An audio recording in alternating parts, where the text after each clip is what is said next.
So hi guys, welcome back to my channel and I'm back again with another really interesting coding interview question video. Guys, this video is one of the top interview question video solutions. It is part of the LeetCode easy level solutions and today we are going to solve it right here in this video. And guys, if you like this sort of content and you want to support me and learn coding with me, then please I request you all to do subscribe to my channel, hit the bell icon for future notifications. Also guys, do hit the like button on this video and do share it with your friends as well. Now without wasting any time further, let's get started with the problem statement first. So as you guys can see on my screen, the problem statement is pretty clearly written.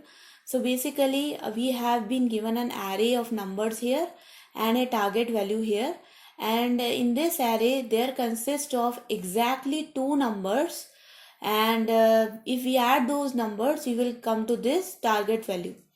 It is written here that all the arrays, all the examples will have exactly one solution. So for example, in this array we have only one solution, 0 and 1. That means the 0th element and the first element, only these two elements will add up to become this target 9. There will not contain any other pair of elements which will actually result this target value. Also one more thing guys, that you cannot use the same element twice, and in the end we will definitely read the constraints that the length of the number is from 2 to 10 to the power 4, which definitely means that guys the length of the array is going to be really large, so we should try to optimize our solution. There is a hint also given that we should try to come up with an algorithm which is less than order of n square time complexity. So guys, now it's the time to start solving this problem and let's go into the implementation part.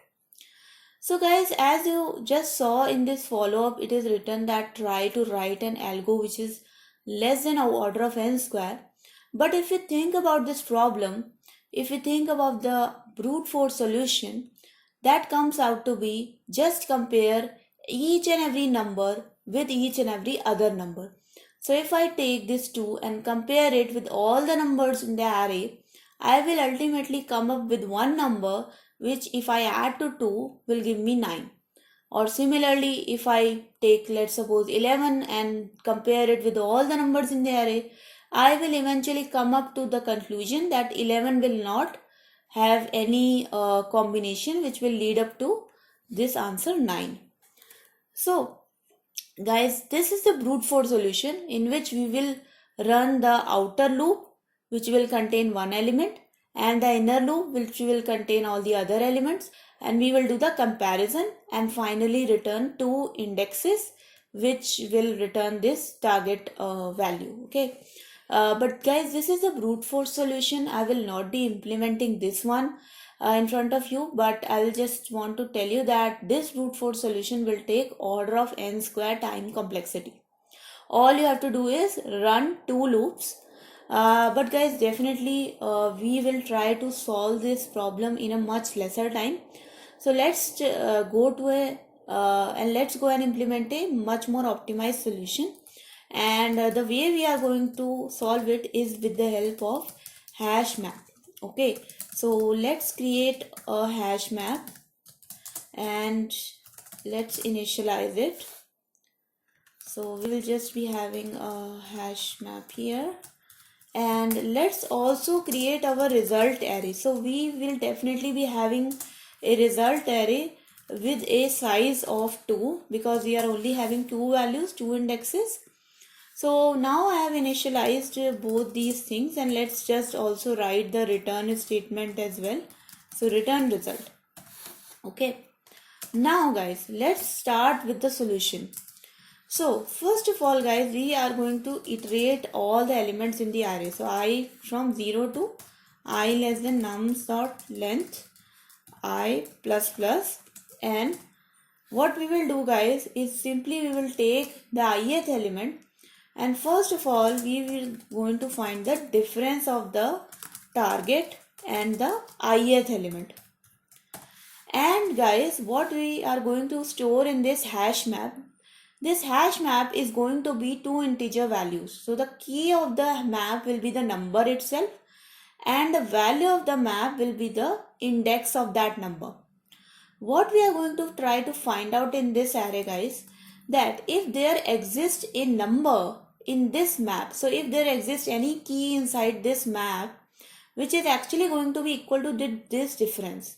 What does that mean, guys? So if this map contains any number out of this array which is equal to this difference, it will mean that if we subtract that element from the rest of the target value, we will actually get 0 because it is equal to the difference. Is that correct? Yes, it is. So what we are going to do that is find out if this map actually contains a key which is equal to this difference. Okay. If this value exists, in that case, we have actually found our two numbers. So the first number is definitely going to be the number, the ith number, right? So the first number is which gave us this difference, that's the ith number.